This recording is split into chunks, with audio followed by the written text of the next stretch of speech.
It is just past 11 in the morning, Friday the 13th of June, 1952. A Swedish military aircraft is flying somewhere over the Baltic Sea. The plane is named Hugin, after Odin's raven.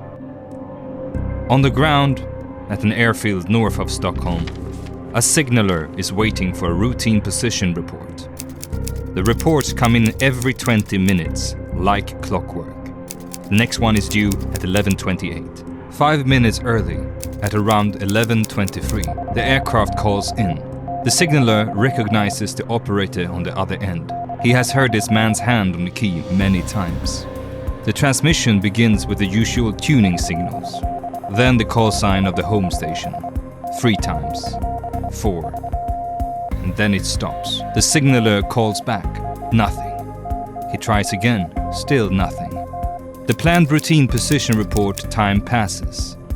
That interrupted call is the last sign of life ever recorded from the aircraft and from the 8 men aboard her. Within hours, the Swedish state will know something terrible has happened. Within days, it will be reasonably sure what. And then, for the next 31 years, it will lie to the families of those 8 men about it.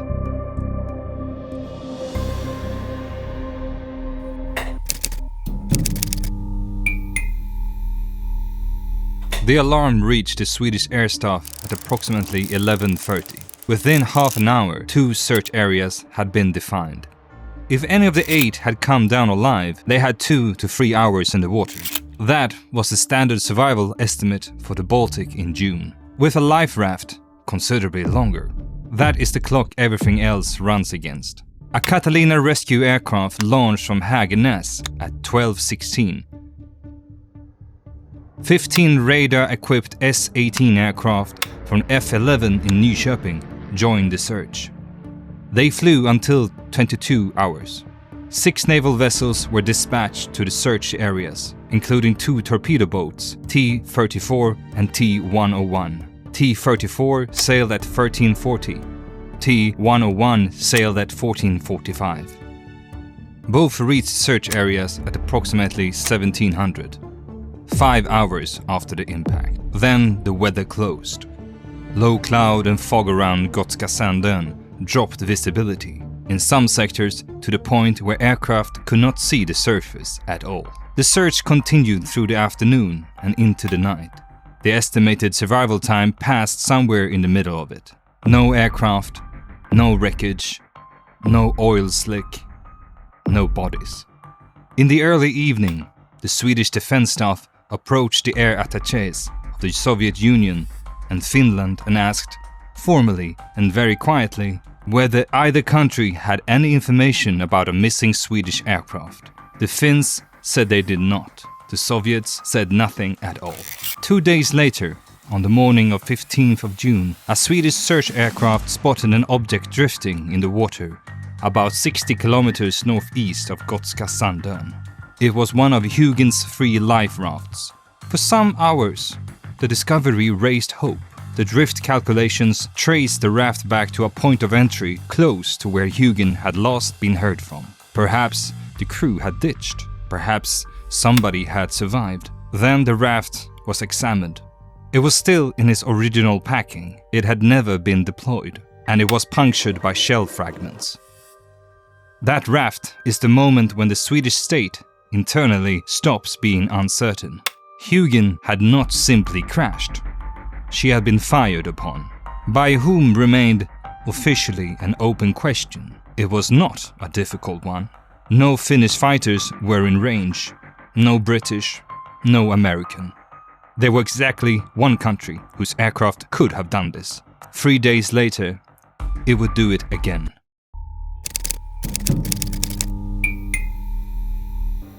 On the morning of 16th of June, 3 days after Hugin had vanished, the search was extended. 3 Swedish aircraft were sent toward the area where, by the drift calculation, any remaining life raft should now have been drifting. 2 Catalina flying boats and a transport. The Swedish Catalina, with the tail number 47002, was assigned to the easternmost search area. Aboard were the pilot, the signaller, and the rest of a normal Catalina crew. The aircraft were unarmed. The area they had been given was close to the Soviet airspace, close to a Soviet naval exercise that was still underway, close to the Soviet fighter cover. At around 0510, they were found by a pair of Soviet MiG-15s. The MiGs made repeated attacks. The Catalina was hit but did not catch fire. The signaller got out a brief message to the other Catalina saying they were under attack. Immediately afterwards, the radio failed. The pilot was wounded by shrapnel and held the aircraft together well enough to ditch it on the water. The crew got into their life rafts. They were picked up by chance by a West German freighter, the Münsterland. The Soviets stated that the Catalina had opened fire first. It was untrue. The aircraft carried no guns. There is one complication, and it took 51 years to surface.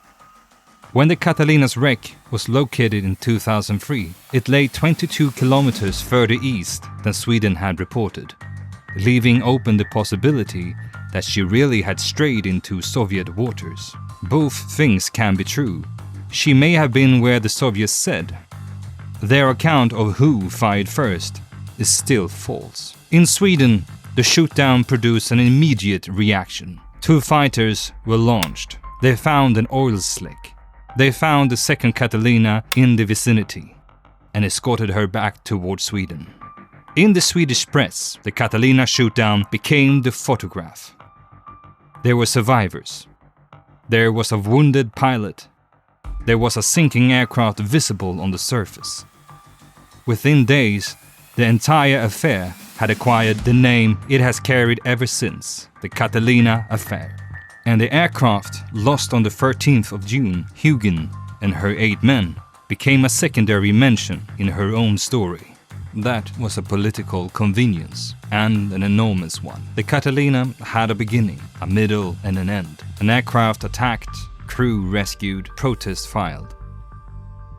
The Hugin story had none of those shapes. It was an aircraft that had simply vanished, with 8 men aboard doing something the Swedish state was not willing to admit it had been doing.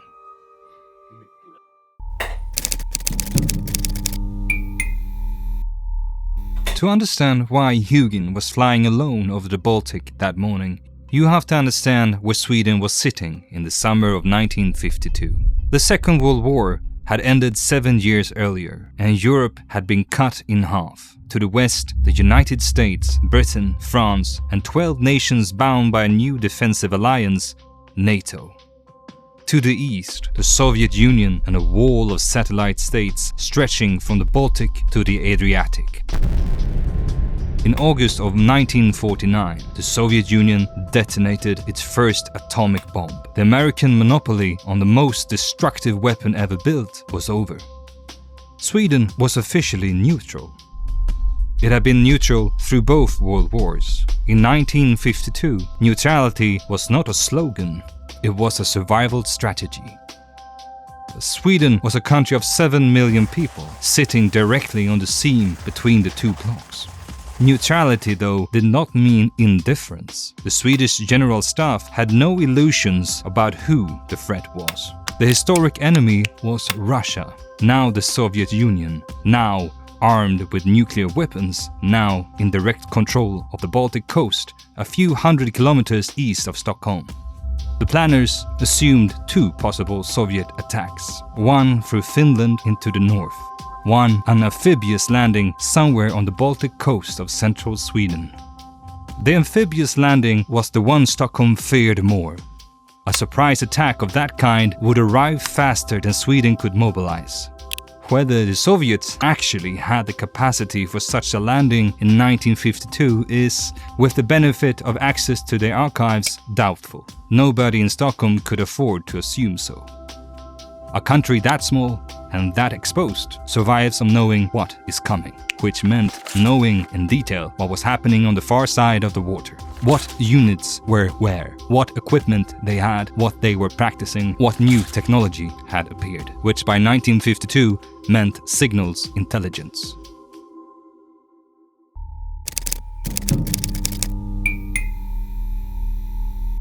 The Swedish agency that did this work was Försvarets radioanstalt, the National Defense Radio Establishment, FRA. It had been formed during the Second World War, originally to study German radar, but now repointed east. And by the early 1950s, it was one of the most capable signals intelligence services in Western Europe. The principle is simple. Every radio announces itself the moment it transmits. Every radar reveals itself the moment it begins to scan. Get a receiver close enough and you can map an opposing military without ever crossing its border. But FRA had a problem. The Soviets were modernizing. Older Soviet radios broadcast in the high-frequency band, where the signal could carry across half the planet under good conditions. The new generation moved to a very high frequency. Better quality, more channels, but a much shorter usable range. Soviet radar was developing the same way. Higher frequencies, better resolution, shorter range to the listener. The fixed Swedish listening station on Gotland were no longer close enough.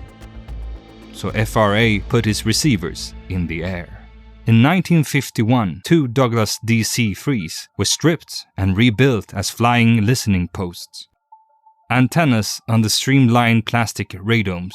American military surplus receivers stacked inside the cabin. 22 pieces of electronic equipment in all, 7 of them radar receivers. The crew was 8, 3 from the Air Force, pilot, navigator, flight mechanic, and 5 from the FRA. The FRA half was structured by speciality. Operator 1 worked the highest frequency receivers, hunting the newest Soviet radar systems. Operator 2 listened to the Soviet voice and telegraph traffic. What military controllers on the ground and in the air were actually saying to each other. Operators 3 and 4 covered the older, already catalogued radar systems and watched them for changes. Operator 5, the group chief, looked for the next system before it had been catalogued at all. The Air Force designation was TP-79. Within FRA, the aircraft carried names from the old religion, Hugin and Munin. They flew what the operators called Route 9, a long, narrow north-south corridor down the middle of the Baltic, always in international airspace, halfway between Gotland and the Baltic republics. 4,500 meters altitude, 250 kilometers an hour, 3.5 hours per mission. Between June 1951 and June 1952, the 2 aircraft flew 52 such missions. The Soviet Union was well aware of them. Their radar station along the Baltic coast picked the aircraft up and tracked them on every flight. In Soviet radio traffic, they were referred to simply as the unidentified reconnaissance aircraft. That was a polite fiction. By the spring of 1952, after 50 flights on identical headings at the same altitude in daylight, by the only country in Northern Europe that flew that kind of mission, nothing about Hugin was unidentified.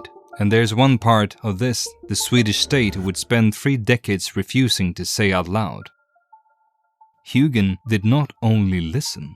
Sometimes she made short approaches, taggar, prongs, flying directly at specific Soviet radar stations. 2 minutes, 3, 5. Straight at the target. Long enough to make the radar light up so its perimeters could be recorded. Long enough sometimes to provoke a Soviet fighter scramble, so the scramble itself could be recorded. When the researchers eventually pieced together what the FRA had really been doing, one of the most important sources was an internal hearing of the bureau chief responsible for the airborne program. His name was Olof Kempe. Kempe was direct about it. The prongs were not improvised, they were deliberate. The aircraft was, in this respect, bait.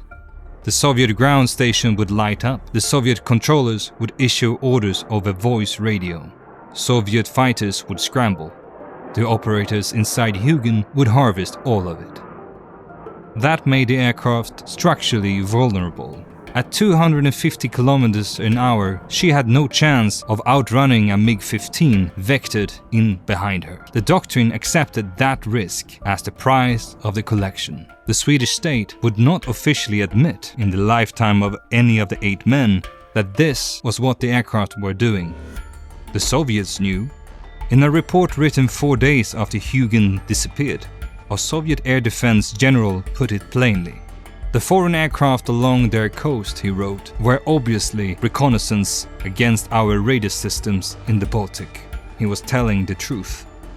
On the morning of 13th of June 1952, Hugin would perform 2 prongs at a new Soviet radar station near the Latvian town of Liepāja.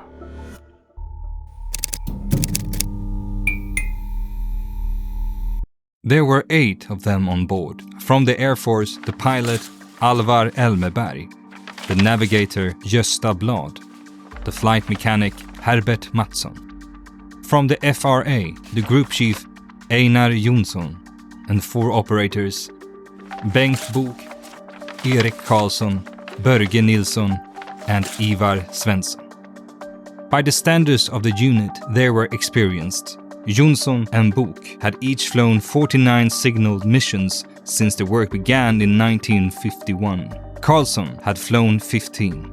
Nilsson and Svensson were on their 3rd operational flight. Hugin lifted off from Bromma at 09:05. Estimated time of return 12:35.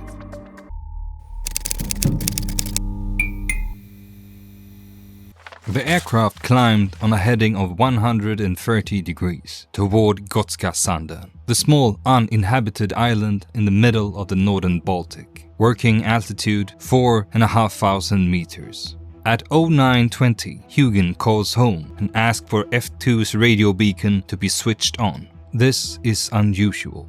The crew may want a beacon active in case the forecast cloud closes in and the return navigation becomes difficult. There was a wind that morning, a relatively strong northwesterly, around 70 km per hour at working altitude. Blad would have to allow for it. Uncorrected, it would carry the aircraft slightly east of the planned line. She flies on south. Off the Estonian coast, a Soviet naval exercise is underway. This had not been publicly announced. The exercise itself was an annual event, but its scope and the units involved were not.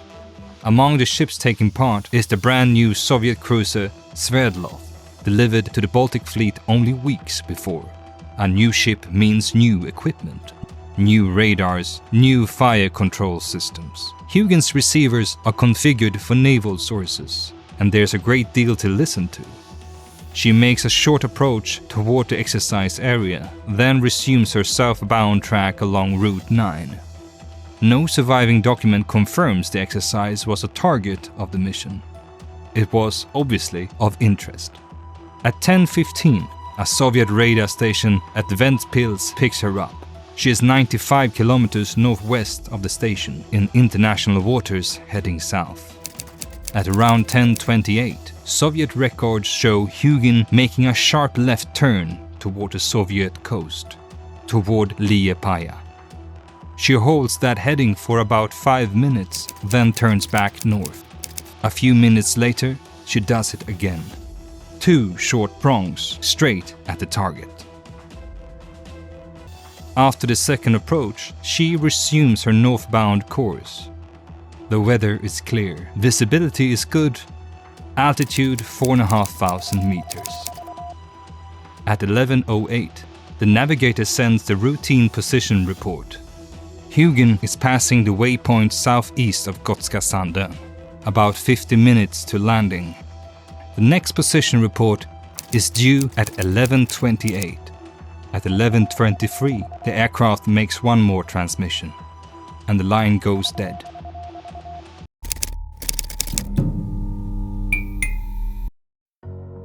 Late on the afternoon of 13th of June, while the search was still running, the Swedish Defense Staff issued a statement to the press. An aircraft of the Air Force, which was to conduct a navigation flight over the Baltic in connection with the training of radio telegraph operators, has been missing since approximately 12 o'clock on Friday. Not one part of that was true. The men aboard were not training. There were no trainee telegraph operators on the aircraft. Every man on the crew had flown signal intelligence missions before. The aircraft was a specialized listening platform. The surviving correspondence shows the statement was drafted jointly by the Defense Staff, by the Air Force, by FRA, a coordinated decision taken within hours of the disappearance. The same authorities gave the families their instructions. The 5 wives of the FRA men were not to mention FRA to the press. If asked, they were to say their husbands had worked for the Air Force. That is what the most of them said for the next 30 years. On the 1st of July, the Swedish Foreign Minister Östen Undén handed a formal diplomatic note to the Soviet ambassador in Stockholm. It protested the shootdown. It stated on the record that the missing Swedish aircraft had been fired upon in the air. 2 weeks later, the Soviet reply arrived. Soviet fighters, it said, had encountered one unidentified foreign aircraft over the area on the morning in question. Conditions had been poor, with fog. Nationality could not be determined. The aircraft had been driven off. They had vanished into the fog. There was no information about a Swedish DC-3. That would remain the official Soviet position for the next 39 years. In Stockholm, the Foreign Ministry bound the diplomatic correspondence and the press releases into a single volume, distributed to the press, distributed to the families. It became known simply as the Blue Book. For 3 decades, it was the only official document the Swedish state was willing to provide, and its account of the mission, training, navigation was the only account the families were ever given. This is the moment the story of Hugin stops being about an aircraft and becomes a story about who is allowed to know what. A lie. But the state had not reckoned with a woman it told it to.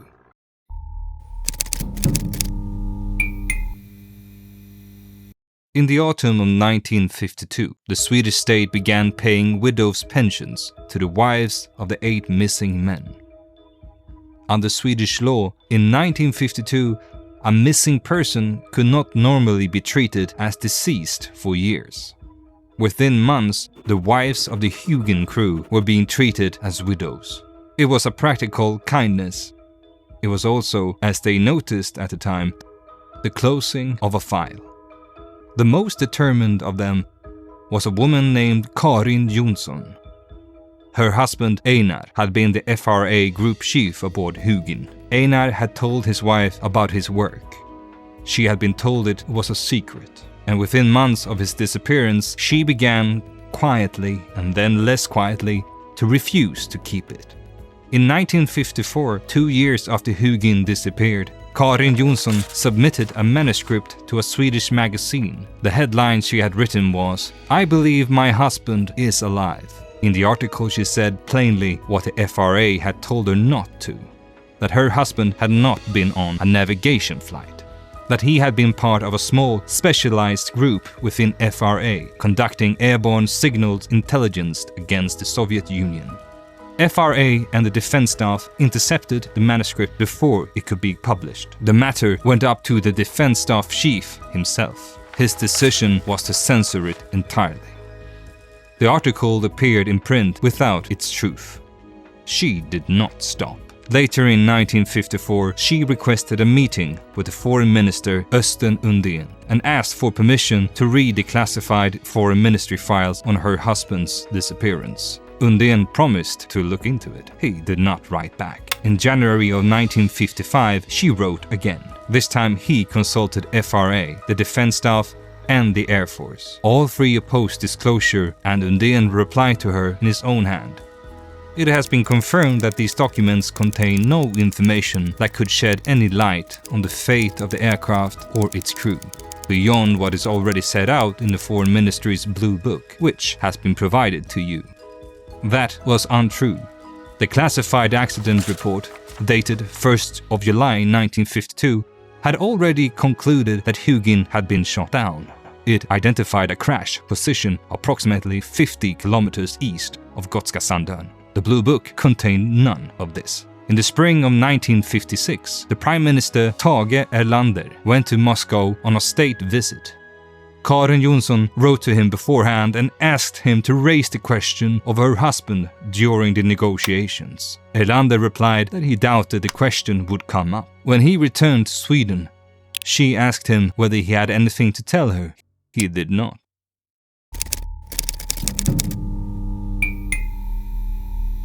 Karin Jonsson was not the only one. The pilot Alvar Elmeberg had left 2 small children. His son Roger was 3 years old when his father did not come home. Roger grew up in a Sweden where the official story was that his father had died during routine training. The first hint that this was not the whole story came during his own national service. Officers heard his surname. There were oblique comments. There were hints he was meant to overhear.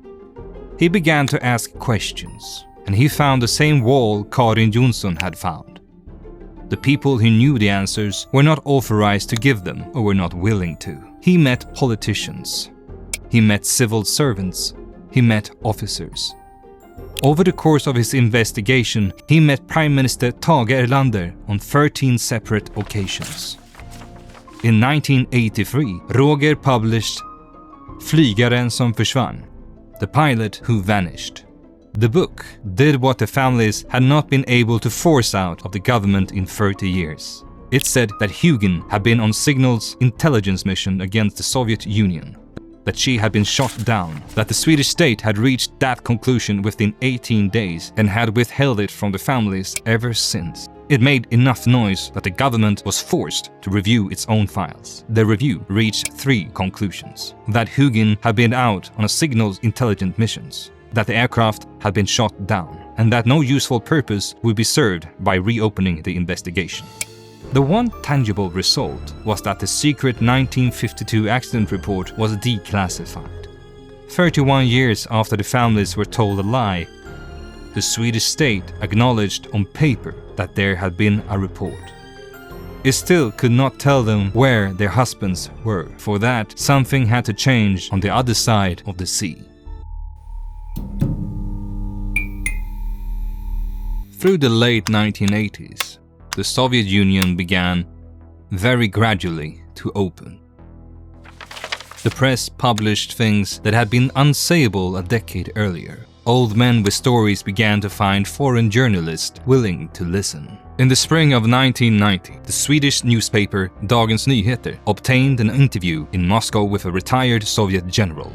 His name was Fyodor Shinkarenko. By then, he was an old man, decorated, retired, and willing to talk. He confirmed on the record what the Swedish state had spent nearly 40 years refusing to say in public.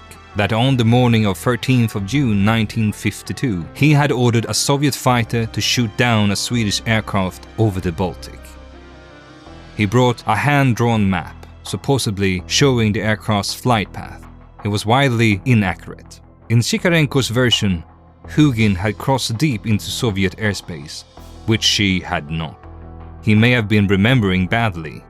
He may have been defending himself.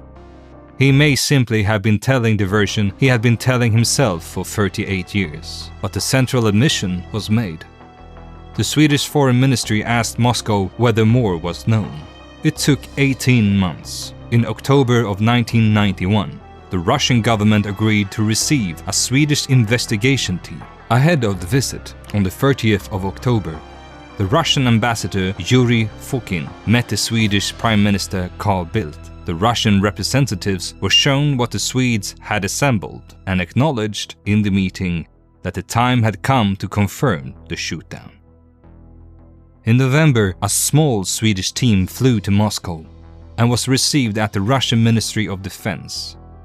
They were given documents, reports written in 1952 by Shikarenko and his chain of command, maps with timings, transcripts of radio traffic.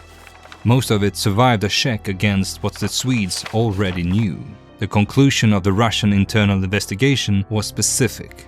The order had been given on Shikarenko's own initiative. The decision to conceal it had been taken at the highest political and military level of the Soviet Union. The Russians also made the pilot available. His name was Grigory Usinsky. He had been promoted, decorated, and kept quietly away from foreigners for 4 decades. The Swedish team interviewed him several times. Throughout, he maintained that he had identified the aircraft as a C-46 Commando, the American type Shikarenko's own report had named on the night of the shootdown. He also said at different points things that contradicted this and things that contradicted each other. He had grown old. He had told one version of the story to his superiors for 40 years. On the 18th of November 1991, the Russian government issued a formal statement, read out in Moscow and in Stockholm on the same day. After 39 years, Moscow had admitted the act. The Swedish aircraft had been shot down by Soviet fighters over the open sea, approximately 100 to 110 kilometers northwest of Ventspils. The crew, in all probability, had perished, which left the one question 39 years of diplomacy had never touched. Where was the plane? Where were the bodies? The Swedish Navy had begun looking before the Russians admitted anything. In 1989, on the order of the Supreme Commander, sonar sweeps were run across a section of seabed where Hugin was thought to have gone down. We now know those sweeps passed close to the right area. Between 1992 and 1995, the Navy made 8 further attempts. None succeeded. In January of 1996, the Supreme Commander wrote to the families. The Navy had done what it could. The state would not be undertaking further searches. That was not the end of it. In the year 2000, a researcher at the Royal Institute of Technology assembled a privately financed operation funded by Dagens Nyheter and TV4. New calculations, a new search area 60 kilometers east of Gotska Sandön. It found nothing. In 2002, a new application for state funding was prepared, supported by letters from families. Karin Jonsson was among the signatories. In April of 2003, the government refused it. 2 months later, a small private consortium went out anyway. It was led by a former Swedish Air Force pilot named Anders Jallaj. They had been working on the problem for 3 years and had failed twice already. For this attempt, they went back to the beginning and read everything again. The flight plan, the timestamps, the Russian documents from 1991, the drift trajectories recalculated, the MiG's reconstructed flight path, a new search box, and a systematic search resumed. On the 10th of June 2003, 51 years almost to the day since Hugin's last flight, something appeared on the consortium's sonar, a characteristic silhouette, long, slender, lying on the seabed, oriented as if still flying. 6 days later, they sent a remotely operated vehicle down to confirm it. The cameras came back with a Swedish military DC-3, 57 kilometers east of Gotska Sandön, at a depth of 125 meters. Almost exactly where, in July of 1952, Swedish experts had quietly calculated she would be. On the first pass, the cameras looked in through the cockpit windows. Inside, they found human remains. The discovery changed everything overnight. In July of 2003, the Swedish government authorized a recovery. The Navy was tasked with the lift, but the National Police took operational responsibility for the search for human remains, and the National Board of Forensic Medicine joined as a scientific support. The salvage vessel was HMS Bellos. The work was more difficult than the Navy had expected. The fuselage was cracked across at multiple points. The nose and tail sections were structurally fragile. The right wing had to be sawn off before the lift, because the available equipment could not handle the full wingspan. Engines, propellers, and loose debris were recovered through the autumn of 2003. On the night of the 18th to the 19th of March 2004, just before midnight, the lifting cradle broke the surface. The spotlights and the camera flashes caught a fuselage that had not seen daylight in 52 years. Aluminium streaked black with corrosion, the burned left engine, the left side of the fuselage torn open along nearly its full length. The aircraft told its own story immediately. The wreck was taken to the naval base at Muskö, south of Stockholm. In a closed hangar, the recovered structure was laid out in the position it would have occupied on an intact aircraft, so that the investigators could work to resemble the original. A week of forensic work followed. 4 sets of human remains were recovered. The pilot, Alvar Elmeberg, was found in the cockpit. The navigator, Gösta Blad, at his station immediately behind it. Both men's life vests had been deployed. The other 2, the flight mechanic Herbert Mattsson and the FRA group chief Einar Jonsson, were not inside the wreck at all. They were found on the sea floor, 400 to 600 meters northeast of it. DNA samples from surviving relatives confirmed all 4 identifications. The 4 operators, Bengt Bok, Erik Karlsson, Börje Nilsson and Ivar Svensson, were not in the wreck. They were not on the sea floor near it. They were not anywhere. But the wreck had come up with more than 4 men inside it. It had come up with the last 5 minutes of the flight. The Swedish government commissioned a full technical investigation. It took 3 years, and what it published in 2007 is the most complete reconstruction of the morning, the 13th of June 1952, that we will ever have. For the first time, the pieces fit. At 10:15 Stockholm time, the Soviet radar station at Ventspils picks Hugin up. At 10:24, a scramble order goes out to the 483rd Fighter Regiment at Tukums on the Latvian coast. 2 minutes later, for reasons no surviving record explains, the order is cancelled. By this point, Hugin is making her first prong at Liepaja, then her second. At 10:44, the scramble order is reissued. This time, the aircraft that launches is a MiG-15. Its pilot is the man we know as Captain Grigory Oshinsky. Oshinsky launches under radio silence, specifically so that the operators in Hugin's cabin will not hear him take off. The MiG is 3 times faster than the DC-3. Hugin has an hour's head start. At 1100, Oshinsky crosses the Latvian coast, heading west. At 11:14, vectored to within visual range by ground control, he reports contact. He is above the cloud at 7,500 meters. Hugin is below him in clear sky on a steady northbound heading. According to Oshinsky's own later testimony, the target was unaware of him. No evasive maneuver, no change of course, nothing. He asked his command what he should do. The order comes back as a single word: Kuroto. According to Oshinsky, its meaning was specific. It meant shoot down an unknown target without first attempting to identify it. Hugin is 100 kilometers from the Soviet coast. She is an international airspace. But an order is an order. Oshinsky flies at full 360-degree right turn to bleed off speed. By around 11:20, he is 600 to 700 meters behind her and slightly to her right. He fires. The first burst goes low. Elmeberg in the cockpit may have seen the tracer pass beneath the aircraft. He may have begun a turn. The second burst hits. A high explosive shell strikes the oil tank behind the left engine. The engine catches fire. Black smoke streams back along the wing.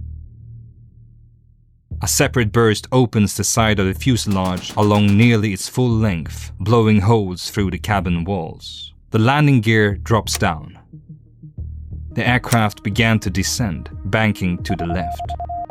At almost the same instant, 11:23, Gösta Blad sits down at his telegraph key. He has time to send the tuning signals, the call sign of F2, 3 times, 4, and the line cuts.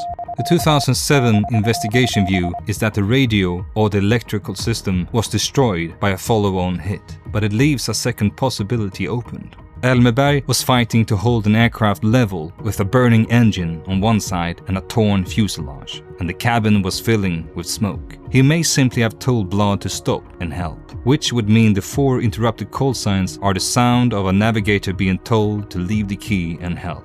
From 4,500 meters, Hugin has approximately 5 minutes. We know what Elmeberg did with them, because the trim controls came up with the wreck. They show him trimming her slightly right through the descent, countering the yaw from the burning engine on his left. He was conscious, he was in control, he was trying to ditch her. and he made the only decision a competent pilot could make. He turned for the sea. Behind him in the cabin, Herbert Mattsson, the flight mechanic, was almost certainly moving aft. The emergency exits on the right side of the fuselage were found open to ventilate the smoke or to prepare to evacuate, or both. The aircraft enters cloud at around 3,000 meters. From this point, Elmeberg is flying on instruments alone, through cloud, through smoke, with the gear down, descending toward a surface he cannot see. The aircraft clock, recovered intact from the cockpit, stopped at 11 hours, 28 minutes and 40 seconds. The ditching went wrong. The right wingtip caught the water first. The aircraft cartwheeled, slid 200 meters, and on the second impact, the left wing broke off. The left propeller hacked into the side of the fuselage, and the cabin opened along its full length. The cockpit was crushed. She began to sink. Roughly 30 seconds later, she settled on the floor of the Baltic Sea at 125 meters. Whether anyone aboard could have survived that, the 2007 investigation would not say. The forces in the impact, the investigators wrote, made it unlikely. They did not rule it out. What they could examine were the seats. 4 of the 8 were never recovered, the 4 signals operators. Their seats came up with the wreck. Everyone was deformed in the same way. Bent forward and to the left, the direction the aircraft was thrown when it met the water. The investigators wanted to know one thing. Had anyone been sitting in them?